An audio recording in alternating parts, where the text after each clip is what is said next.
तो ये देखिए नई सुविधा है। आगे बिहारी जाते हैं या और कहीं भी जाते हैं। चश्मा देखिए मैंने उतार दिया है क्योंकि यहाँ बंदरों का बहुत ज़्यादा। ये क्या ले लिया, इसमें कितना पाम ऑयल होता है। हमारी किस्मत वाकई बहुत अच्छी थी। देखते हैं कि हम लोग कहाँ जाते हैं। चलिए अब यहाँ से हम लोग बाहर की ओर। हर जगह सुरम्य वृक्ष, चहचहाती चिड़िया। नमस्कार दोस्तों, मैं हूं आपका दोस्त सौरभ और आप देख रहे हैं आपका अपना YouTube चैनल सानिध्य उरांव। दोस्तों, अभी हमारे हाल ही में 21,000 सब्सक्राइबर पूरे हुए हैं। इसके लिए मैं बहुत खुश हूं और आप सभी का दिल से धन्यवाद करता हूं। ये सभी माता वैष्णो देवी और बांके बिहारी जी की कृपा से ही संभव हो पाया है। इसके लिए दोस्तों आज मैं निकल रहा हूँ बांके बिहारी जी के दर्शन करने के लिए वृंदावन, वो भी नोएडा से। हमारा जो प्लान है, हम सुबह अभी 6 बज रहा है करीब और हम यहाँ से निकलने वाले हैं और वहाँ पे पहुँचेंगे, शाम को वापस आएंगे।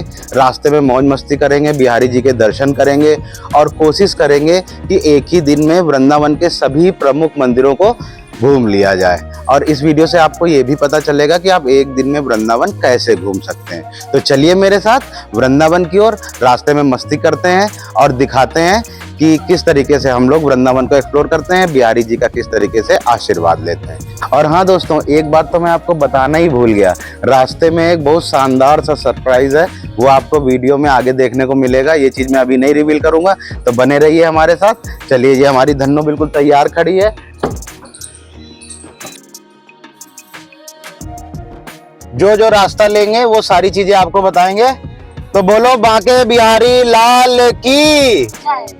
दोस्तों, अब हमारी गाड़ी निकल चुकी है नोएडा से वृंदावन रोड ट्रिप पर। वृंदावन जाने के लिए 2 रास्ते हैं। पहला है आगरा एक्सप्रेसवे और दूसरा है दिल्ली मथुरा हाईवे। आगरा एक्सप्रेसवे अच्छा और सीधा है, लेकिन वहाँ टोल बहुत ज़्यादा लगता है। और मेरा जो NHAI का 3,000 रुपये वाला पास है, वो सिर्फ नेशनल हाईवे पर ही काम करता है, एक्सप्रेसवे पर नहीं। इसीलिए हमने दिल्ली मथुरा हाईवे चुना।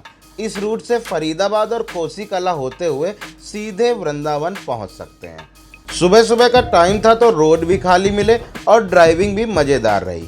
करीब 50 किलोमीटर चलते ही पहला टोल प्लाजा आया। यहाँ आमतौर पर गाड़ियों से लगभग 120 रुपये लिया जाता है, लेकिन मेरे पास वाले कार्ड की वजह से मुझे सिर्फ 15 रुपये ही देना पड़ा। यानी दोस्तों, मेरा टोल का खर्चा लगभग 0 हो गया। लगभग 40-50 किलोमीटर चलने के बाद रुके हुए हैं। इस गाड़ी में CNG भरवा लें ज़रा और थोड़ा सा हल्के हो लिया जाए, उसके बाद फिर चलते हैं। अभी टाइम हो रहा है 7 बज के लगभग 35 मिनट हो रहा है। दोस्तों, CNG भरवाने के बाद हमारी गाड़ी फिर से तैयार थी वृंदावन की ओर सफ़र के लिए। यहाँ से करीब 100 किलोमीटर की दूरी बची थी। इसी दौरान वहीं CNG स्टेशन के पास हमारे सानिध्य ने कुछ स्नैक्स वगैरह ले लिए। सानिध्य यार, ये तुमने क्या ले लिया सब ड्रामा? ये ड्रामा नहीं है। ये क्या ले लिया? इसमें कितना पाम ऑयल होता है पता है तुमको? नहीं। ये किसका फेवरेट है? किसने दिलाया है तुम्हें ये? नाम दिलाया, बताओ। अब मुझे दोगे खाने के लिए कि नहीं दोगे? दूंगा। इसके बाद हम बिना रुके लगातार चलते रहे। बीच में एक और टोल प्लाजा आया और यहाँ भी हमारे पास की वजह से सिर्फ 15 रुपये ही देने पड़े। मतलब दिल्ली से वृंदावन आने में हमें कुल 2 टोल पार करने पड़े और हमारा खर्चा सिर्फ 30 रुपये ही हुआ।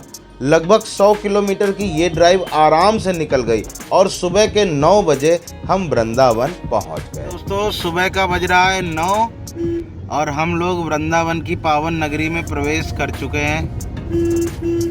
यहाँ से सबसे पहले हम लोग अपनी गाड़ी पार्किंग में लगाएंगे और फिर बांके बिहारी जी के दर्शन करने के लिए ई-रिक्शा से जाएंगे। तो सबसे पहले यहाँ से जो है 3 से 4 किलोमीटर आगे एक रुक्मणी विहार पार्किंग पड़ती है। उससे आगे हमारी गाड़ी भी नहीं जा पाएगी क्योंकि प्रशासन जो है उसके आगे बाहर की गाड़ियों को अंदर ले जाने की अनुमति नहीं देता है। मथुरा की, वृंदावन की लोकल गाड़ियाँ ही अंदर जाती हैं, तो मजबूरी रहती है कि गाड़ी आपको वहीं पे लगानी पड़ेगी। तो हम लोग भी अच्छे बच्चे बनते हुए वहीं पे गाड़ी लगा लेंगे। उसके बाद फिर हम लोग आगे की तरफ चलेंगे।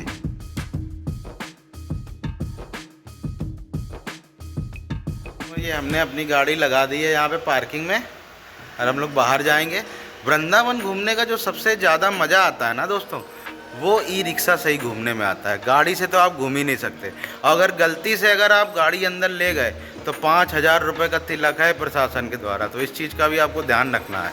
तो हम लोग जा रहे हैं बाहर, ई-रिक्शा करते हैं उसके बाद पहुंचते हैं बांके बिहारी जी के मंदिर। दोस्तों पार्किंग से जैसे ही आप बाहर आएंगे ना, तो ये देखिए नई सुविधा है, ये ई रिक्शे खड़े हुए हैं। यहाँ से आपको बांके बिहारी ले जाते हैं। ये ई रिक्शे भैया बांके बिहारी के लिए हैं?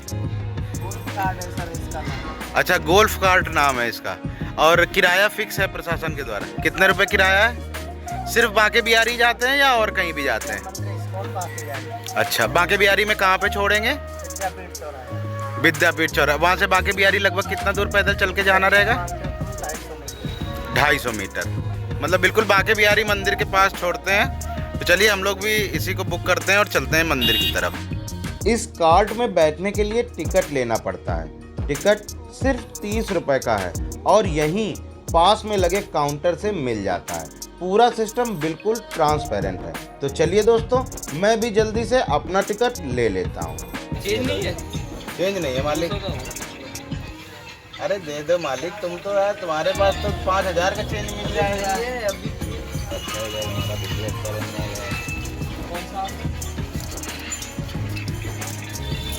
अब टिकट लेकर हम कार्ट में बैठ गए और बांके बिहारी लाल की जय का जयकारा लगाते हुए सीधा निकल पड़े बांके बिहारी जी मंदिर की ओर।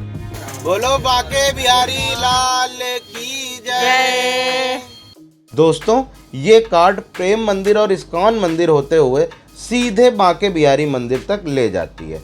आज के दिन पहले के मुकाबले मुझे वृंदावन में भीड़ भी थोड़ी कम दिखाई दे रही थी। भगवान करे बांके बिहारी जी के मंदिर में भी कम भीड़ मिले ताकि अच्छे से दर्शन हो सकें। और ख़ास बात ये रही कि इस कार्ट ने हमें मात्र 10 मिनट में वृंदावन की सकरी गलियों से होते हुए आराम से बांके बिहारी मंदिर के पास पहुंचा दिया। उतर गए दोस्तों हम लोग और चश्मा देखिए मैंने उतार दिया है क्योंकि यहाँ बंदरों का बहुत ज़्यादा खतरा रहता है। तो आप लोग भी जब भी आइए चश्मा ज़रूर उतार दीजिएगा।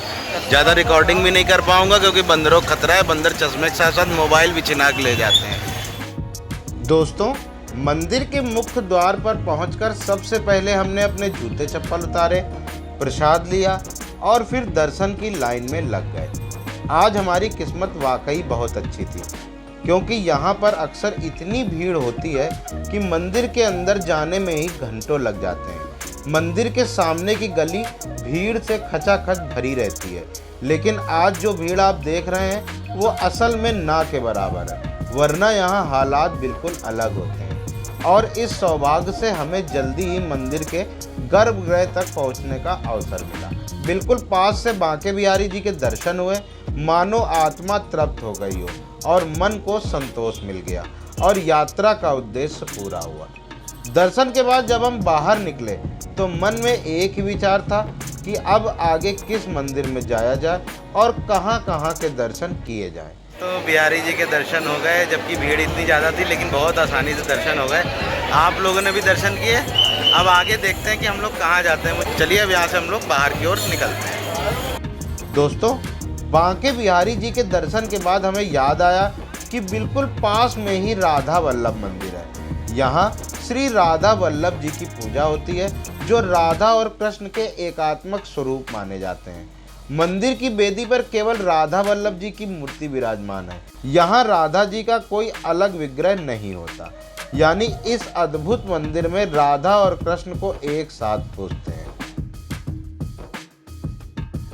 दर्शन करने के बाद जब हम मंदिर के गलियारे में बैठे तो एक अलग ही शांति का अनुभव हुआ, मानो पूरा मन ठहर सा गया हो। इस बीच करीब 10:15 बज चुके थे। हमें ख्याल आया कि 12 बजे से पहले सभी मंदिर बंद हो जाते हैं, तो हमने सोचा क्यों ना पास ही बने प्राचीन रंगनाथ मंदिर में दर्शन कर लिए जाए। ये मंदिर दक्षिण भारतीय शैली में बना है और अपने आप में बेहद खास है। मंदिर के बाहर से ही हमने ई रिक्शा कर लिया। 5 लोगों का किराया सिर्फ 100 रुपये पड़ा और लगभग 10 मिनट में रिक्शे वाले ने हमें सीधे रंगनाथ मंदिर के मुख्य द्वार पर पहुंचा दिया।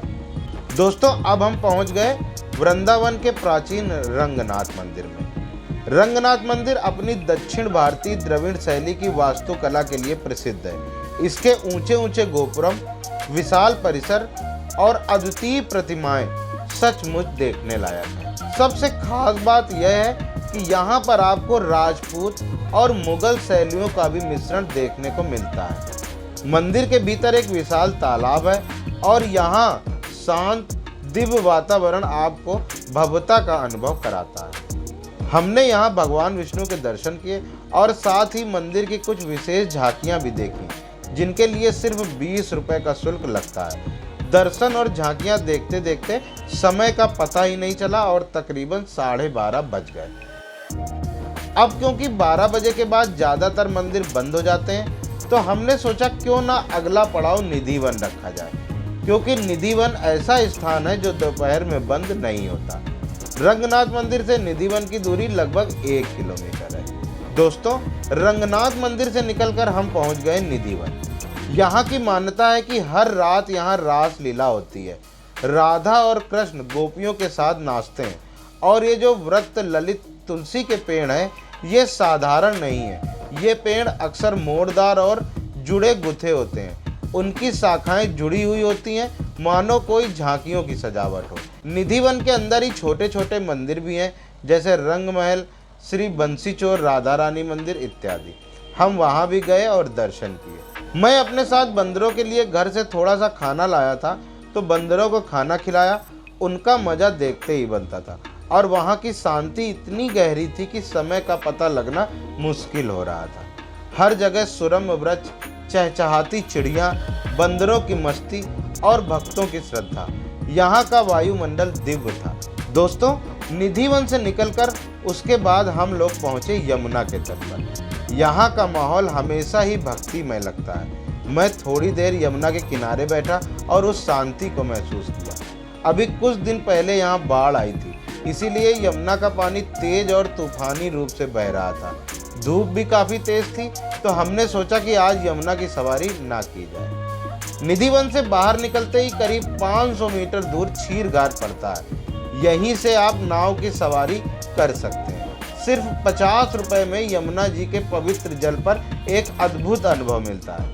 हालांकि इस बार हमने नाव की सवारी छोड़ दी, लेकिन अगर आप वृंदावन आए तो एक बार यमुना आरती और नाव की सवारी का आनंद जरूर लीजिए। दोस्तों, क्षीर घाट पर कुछ समय बिताने के बाद अब वापसी का समय हो गया था, तो हमने वहां से ई-रिक्शा लेकर वापस पहुंचे रुक्मणी विहार पार्किंग, जहां हमारी गाड़ी खड़ी थी। दोस्तों, हमने बांके बिहारी जी के दर्शन कर लिए, राधा वल्लभ जी के दर्शन कर लिए, निधि वन गए, रंगनाथ जी मंदिर गए, सब जगह चले गए। लगभग हमने सारी जगह दर्शन कर लिए। हमारा एक दिन का प्लान था, तो हमारे जो है 12 बजे तक हमने सब चीज कवर कर ली। लगभग अभी 2 बज रहा है और 2 बजे के आसपास जो मैंने आपसे एक सरप्राइज की बात की थी वीडियो के स्टार्टिंग में, तो सरप्राइज ये है कि हम लोग कुछ अपने पैसे बचाकर थोड़ा सा कुछ सामग्री लाए हुए थे। तो ये सारी चीजें हम जो है जरूरतमंद लोगों को वितरित करेंगे। ये हमारी टीम के सदस्य हैं, सारे लोग जो है वितरित करेंगे। देखिए तो इसके बाद दोस्तों, हमने वहीं पर बिस्कुट और पानी के पैकेट जरूरतमंद बच्चों में बांटे। बच्चों के चेहरे की मुस्कान देखकर दिल को बहुत सुकून मिला। फिर हम वहां से आगे बढ़े। हमें रास्ते में कुछ सफाई कर्मचारी मिले, जिनके बीच में भी हमने बिस्कुट बांटे और जो कुछ पैकेट हमारे पास बचे थे उन्हें हमने वैष्णो माता मंदिर के पास जरूरतमंद लोगों में वितरित किया। ये पल हमारे लिए बेहद खास था। सच में सबसे बड़ी सेवा यही है, जरूरतमंद की मदद करना और लोगों के काम आना। हमें बहुत आनंद आया और दिल से अच्छा लगा। दोस्तों, जब भी मौका मिले हमें भी ऐसे नेक काम जरूर करने चाहिए। इस तरह हमारा वृंदावन का सफ़र पूरा हुआ और हमने वहाँ से वापसी करी। वापसी में हमने दिल्ली मथुरा हाईवे ही लिया और अपनी गाड़ी से वापस नोएडा लौट आए। और दोस्तों, एक खास बात और, अभी हाल ही में मैं पूरे साउथ इंडिया टूर पर गया था, जहां मैंने पूरी सीरीज बनाई है। अगर आप घर बैठे पूरे साउथ इंडिया घूमना चाहते हो तो मेरी वो सीरीज जरूर देखिएगा, जिसका पहला वीडियो रामेश्वरम यात्रा पर है, जिसमें मैंने विस्तार से बताया है कि रामेश्वरम के दर्शन कैसे किए जाते हैं। उसका लिंक मैं डिस्क्रिप्शन और आई बटन दोनों जगह डाल रहा हूँ, जरूर देखिएगा। तो दोस्तों, अगर आपको ये वृंदावन यात्रा का व्लॉग अच्छा लगा हो तो वीडियो को जरूर लाइक कर दीजिए, अपने दोस्तों के साथ शेयर कर दीजिए और मेरे चैनल सानिध्य व्लॉग को सब्सक्राइब जरूर कर लीजिए, क्योंकि मैं ऐसे ही ट्रैवल व्लॉग्स और ज़रूरी जानकारियाँ आपके लिए लाता रहता हूँ। मिलते हैं अगले व्लॉग में, तब तक के लिए जय श्री कृष्ण।